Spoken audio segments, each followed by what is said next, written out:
Hello, welcome to Sports This Morning. We're reaching you live from Channels TV Sports Center in Lagos, Nigeria. I'm Austin Okonapan. Good morning and welcome. I'm Cecilia. It's great to have you join us again. I'm Tayo Salam.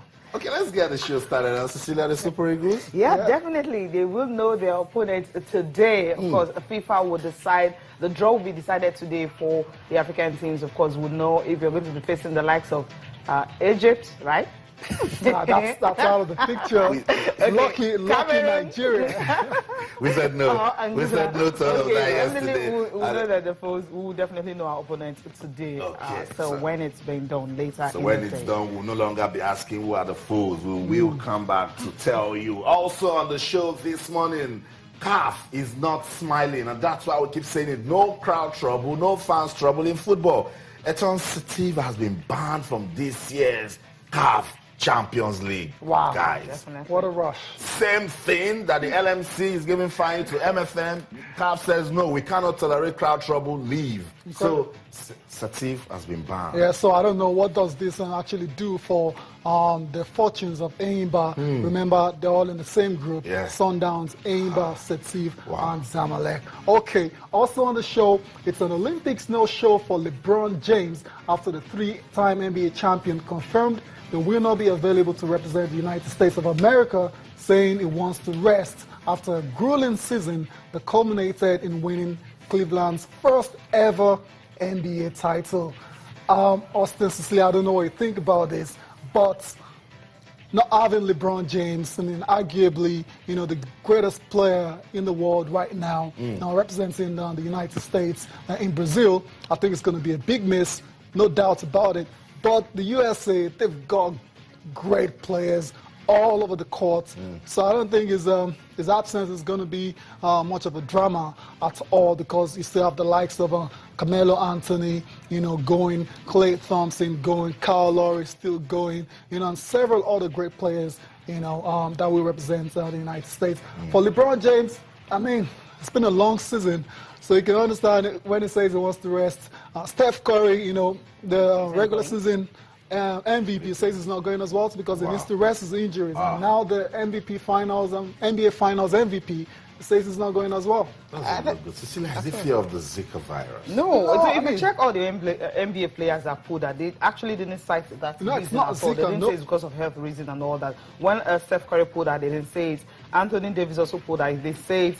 Kawhi Leonard also pulled that. Blake Griffin, John Wall, all of them that pulled that. They've not said. James Harden also, Chris Paul, all of them. Russell Westbrook also not going. So when all these players said they were not going to go, they didn't actually say it was because of Zika virus. They just felt they need the rest. LeBron James said, it's been a wonderful season for him, but at least he can actually, you know, do with some rest while the Olympics is going on. Maybe that's the reason they're really not going. They're not afraid of the Zika virus. Yeah, it's not Zika in most cases. Austin, a lot of them have cited injuries as well to, you know, rehabilitation, you know, over the summer.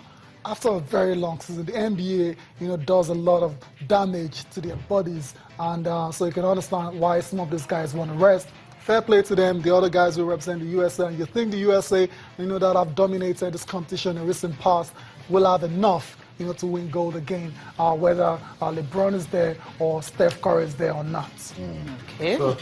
So that's the story. That's the story coming from LeBron James. It was his agent Rich Paul that told the Team USA managing director Jerry Colangelo that look, my client won't be at the Olympics. That's the big heartbreak for the United States, because that could easily be the poster boy if Steph Curry is not there. Kevin Durant is going. Camila Anthony is there. Remember what Camila Anthony did to Team Nigeria, you know, when he was throwing three-pointers, he was actually shooting practice, more like that. So, I mean, they've got the players that can actually do that. I bet if you're covering the Olympics in Brazil, and then they tell you Camila Anthony and Kevin Durant are in Sao Paulo before a game, and that LeBron James is in Brazil at the capital for a press conference, you race down to Brazil.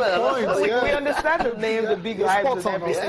But if you check the American team, I think Olympics for the NBA players haven't really been this big deal for them. Maybe because of their dominance over the years. 2008 Belgium, 2012 they won. So it's like Atlanta 96. Remember the Dream Team and everything and all that. Barcelona 92. Barcelona 92 also. So they've like, I mean, this is actually a crop of play, a country that have been winning the Olympic gold, so it's really it's no news for them. For LeBron, it's like something they used to winning. Exactly. So it's no big deal. So for anytime LeBron, they can actually say, I'll be there. And for LeBron, is one gold before.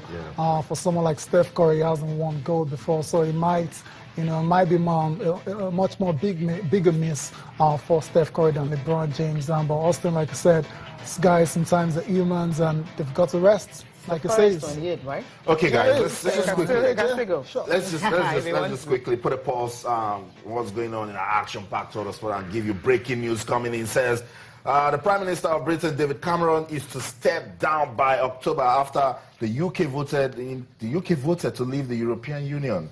Mr. Cameron made the announcement in a statement outside Downing Street after the final result was announced today. He says he would attempt to steady the ship over the coming weeks and months, but that fresh leadership is needed. The Prime Minister says that he does not think it would be right for him to be the captain that steers the country to its next destination. Mr. Cameron describes the results as the will of the British people, which is an instruction which must be delivered.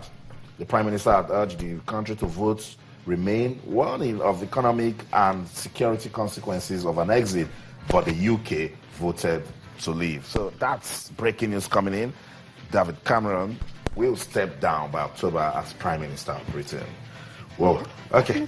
That will not turn it into the sports. You're sure about that? But I think I was happy when he was announcing that he wants to step down. The fact that whatever is happening right now is going to remain. Those with European passports can still remain. Everything remains the same. Much later they can decide what to do. Because I was already thinking about, what about the players in England who have EU passports and all that? Maybe they don't have British passports. They have to leave and everything. So for now, nothing's affecting them. So we'll just wait and see how it's gonna happen. Okay, guys. NBA draft. Yesterday we talked about how potential future superstars there we're looking forward to getting drafted by NBA sides, and the draft went down early this morning. That's right. And like I said yesterday, it's Ben Simmons, number one overall draft pick. Going to Philadelphia 76ers, and number 2, Cecilia, the guy that has the very Brandon Ingram. Yeah. If you don't take, you can call it Instagram. That's right. The guy that says, look, it's all about preference. If you think it's good, if you can shoot, they'll pick you. Yeah, and that's the top 10 there, Cecilia, for the draft 2016 draft class. In the top 10, you have Jaylen Brown, drafted by Boston Celtics. Phoenix Suns drafted Dragan Benden, and of course Minnesota Timberwolves drafted Chris Dunn. New Orleans drafting Buddy Hield. Is from Oklahoma. And going to Denver. Surely going to Denver Nuggets. We have Jamal Murray. Is from Kentucky. Is a guard. Phoenix Suns drafted Marquise Chris. From Washington is a forward. Toronto Raptors drafted Jakob Poeltl. Is from Utah, while Milwaukee Bucks drafted Thon Maker, very awesome name, sounds like a villain in one of them comics, Marvel or DC. Thon Maker. I love the highlights of this one. 27th picked Houston Rockets picking a Chinanu Onuaku, that's a Nigerian. Nigerian descent right there. That's right. And of course we have another one, Michael Biniji. Who actually represented Nigeria at AfroBasket last year. So he's come out of Syracuse, he's going to Milwaukee Bucks. Good for Nigeria. Good for the D Tigers. Very good. Biniji. You remember that name, right? Very well.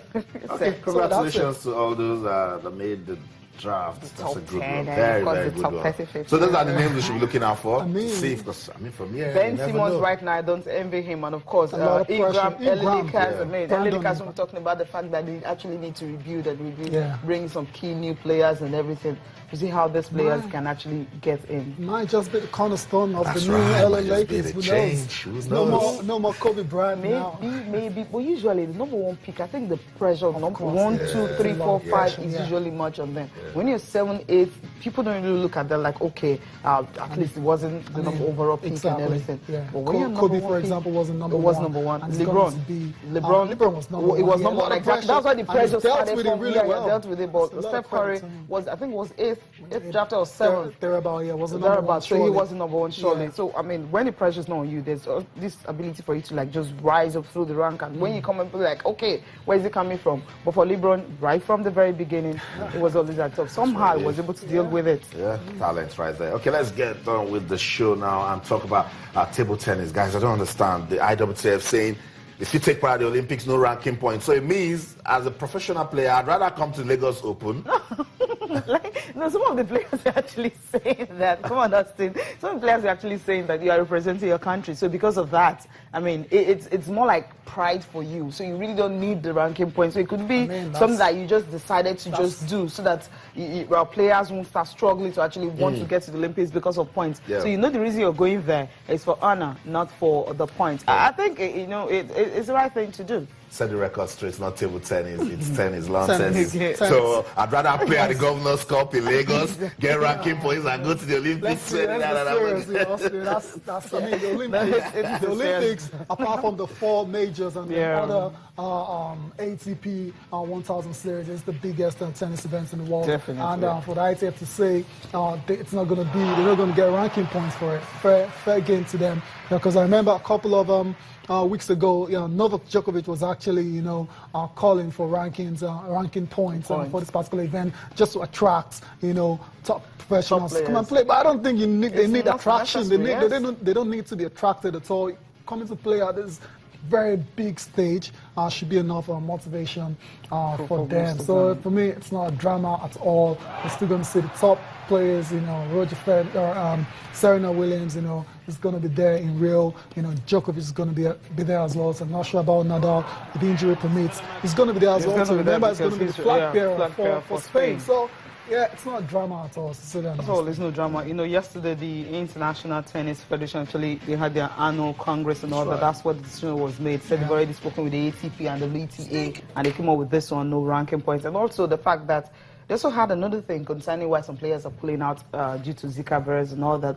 But he actually explained it and saying that, look, it's going to be winter. I mean, if you're going to a humid environment, you know that you definitely have to have a mosquito repeller or something, to avoid, getting that particular disease. And also on doping transparency and all that. So the press conference was a whole lot. Let's get to listen to the president of the Tennis Federation. We came to an agreement with the tours, both the ATP and WTA, for the 2016 Olympics not to have ranking points. The players were telling us that they didn't feel the points were necessary. I have had conversations with both the ATP and WTA tours that we should now begin to talk about 2020 to see if there are to see what the players think now, to see what the associations think, what the ITF thinks about the Olympics. Sometimes people feel that points aren't necessary because you're playing for the honor of your country. What a great opportunity. So that's the reason I think why we don't have them in 2016. But again, each cycle is different, so we will continue to evaluate that. We follow the advice of the World Health Organization because they have the most up-to-date information, and that's what we feel is important to follow. So we take all of the updates that we get, we share it with the ATP and the WTA. They share it on their websites. It'll be the winter while we're there, the precautions that you take anytime you go into a humid area with repellent and things. You just have to do that anyway. So it's not just about Rio, it's about a number of countries that have the same sort of weather conditions and humidity and possibilities. As far as announcements, very few federations make provisional suspension announcements. Part of it is to ensure that the players are protected until there's not enough information. But I think in the next several weeks, we might have an update and a change to our policy to become a little bit more transparent. The kind of 7 governing bodies that are involved within our anti-doping program are all having meetings, board meetings, and so I think we'll have some news to announce. We wanted to make sure that we are above reproach. If there are ways that we can improve and make what we do better, we will. And we've already started to implement some ideas and changes, but the independent review panel will come back with suggestions and what they think we can do better. And we look forward to having those findings, but we will do everything that we can to make sure that there is no the threat of corruption is for every sport, and we will make sure that we do all that we can. And again, it ties back to our ITF 2024 strategy. That's very important to us. So that's it. The president of the International Tennis Federation, David Agati, telling us of the new development in the sports. We've got a quick break now. Come back. There'll be more to talk about. Don't go anywhere. Stay with us.